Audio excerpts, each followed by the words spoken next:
Assalamualaikum warahmatullahi wabarakatuh. Perkenalkan, nama saya Intan Putri, kelas 1A Farmasi, NIM 482012007037. Di sini saya akan menjawab soal kuis bahasa Inggris.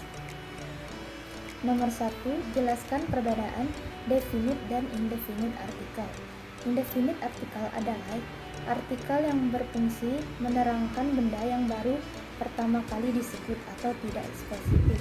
Sedangkan definite artikel adalah artikel yang berfungsi untuk menerangkan benda yang spesifik. Nomor 2, jelaskan perbedaan penggunaan artikel e dan artikel e. Jika awalan dari kata benda yang ditulis itu berbunyi konsonan, maka menggunakan e. Jika awalan dari kata benda yang ditulis itu huruf vokal, maka menggunakan e.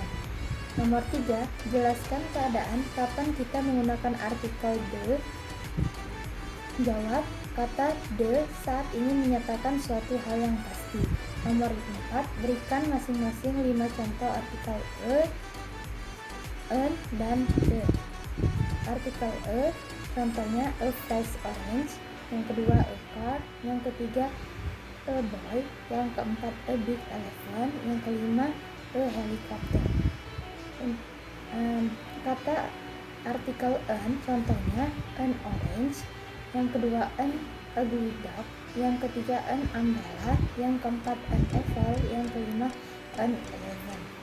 Contoh dari artikel the student is studying English, yang kedua the car is new, yang ketiga my cat is living in the chair, yang keempat he is the doctor, yang kelima the president will be speaking on TV tonight.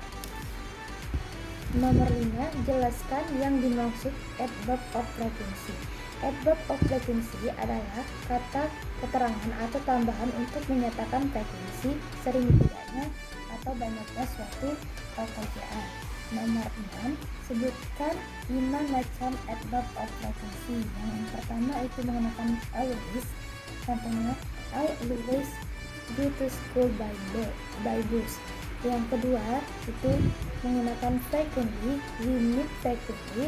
Yang ketiga itu menggunakan usually, I usually wake up at 5 p.m. Yang keempat itu menggunakan continually, yaitu he drinks water continually. Yang kelima itu menggunakan regularly, I exercise regularly.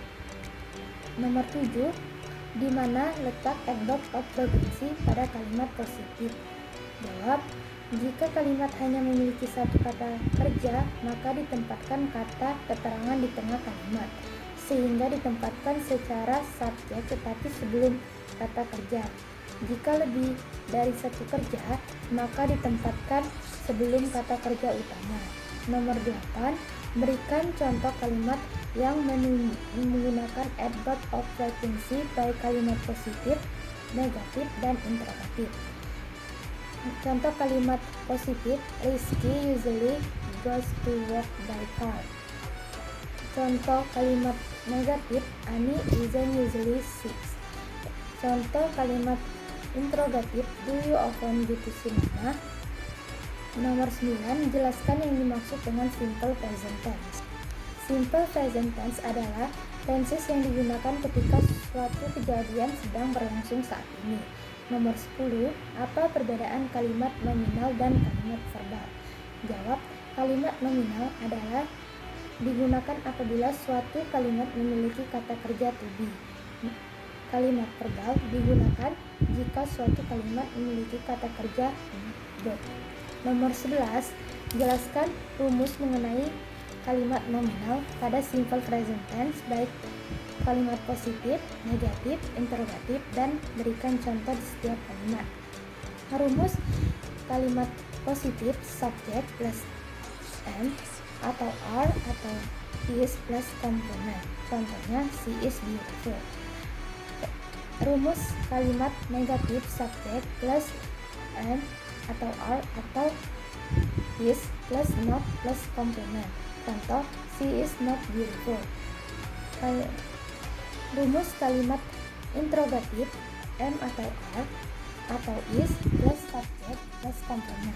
Contohnya, am I beautiful?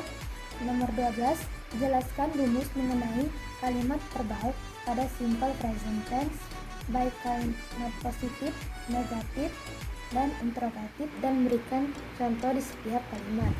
Rumus kalimat positif, subject plus verb 1 atau s atau us plus complement. Contohnya I go to school. Rumus kalimat negatif, subject plus do atau does plus not plus verb 1 plus complement. Contoh I don't go to school. Rumus kalimat interrogatif, do atau does plus subject plus verb 1 plus complement. Contoh do you go to school? Nomor 13, jelaskan perbedaan penggunaan do dan does. Do itu menggunakan subjek I, you, they, we, sedangkan does itu menggunakan subjek she, he, it. Nomor 14, jelaskan perbedaan penggunaan verb yang ditambah dengan s atau us dan yang tidak ditambah dengan atau us. Jika subjeknya I, you, they, we, maka di belakang verb tidak boleh ditambahkan s atau us. Tapi kalau subjeknya he, she, it atau nama orang, maka belakang verb ditambahkan dengan s atau us. Nomor 15, jelaskan perbedaan singular dan plural noun dan berikan contohnya. Singular noun berarti kata benda tunggal. Contohnya he has a dog at home. Plural noun itu berarti kata benda jamak. Contohnya kata benda yang ditambahkan s, cats, berubah menjadi cats, dan kata keterangan diakhiri s, x, z, ch, dan sh ditambahkan dengan us. Contohnya box berubah menjadi boxes. Yang ketiga itu kata dengan akhiran y tetapi huruf sebelumnya konsonan ditambahkan ies. Contoh cry berubah menjadi cries. Nomor 16, jelaskan perbedaan countable noun dan uncountable noun. Berikan contoh. Countable noun adalah kata benda yang menunjukkan nama benda atau orang yang jumlahnya dapat dihitung. Contohnya, Benny reads a newspaper in the living room. Uncountable noun adalah kata benda yang menunjukkan nama benda yang tidak dapat dihitung dengan angka. Contohnya, I always drink the water. Nomor 17, jelaskan perbedaan abstrak dan concrete noun. Berikan contoh. Abstrak noun adalah nama atau sebutan untuk nomina yang merupakan konsep, gagasan, kualitas, atau hal-hal yang tidak dapat dikenali oleh pengindra, namun dapat dirasakan.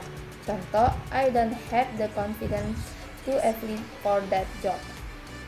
Sedangkan concrete noun adalah nama atau sebutan untuk nomina yang dapat dikenali melalui pengindra. Hal yang dapat dilihat, disentuh, dicium aromanya, dan didengar. Contoh, my dog just delivered 5 coffees.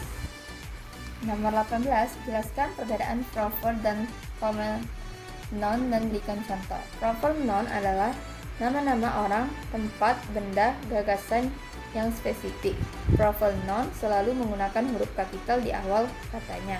Contoh, she work itu depan katanya menggunakan huruf kelima.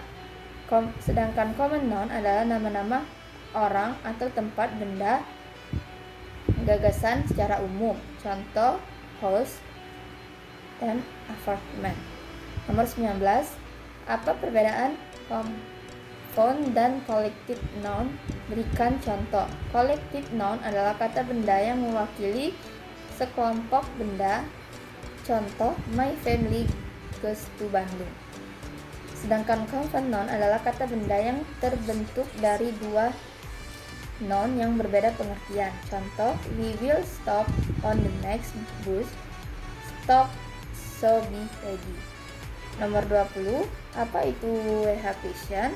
WH question adalah bentuk pertanyaan yang membutuhkan sebuah jawaban berupa informasi atau tidak membutuhkan jawaban yes or no. WH question selalu menggunakan pertanyaan dengan 8W plus 1H. Nomor 21, jelaskan 8 macam WH question, berikan contoh masing-masing. Yang pertama itu who, siapa. Contohnya who called my boss 5 minutes ago. Yang kedua itu what, apa. What inspired her to visit Roma. Yang ketiga itu whose story changed her life. Yang keempat itu where, di mana. Where is your home. Yang kelima itu when, kapan.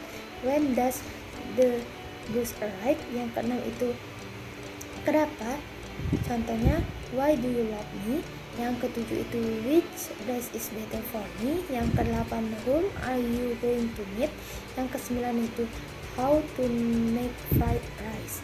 Nomor 22, bisakah WH question digunakan dalam kalimat negatif dan interrogatif? Bila iya, berikan contoh, dan bila tidak, jelaskan.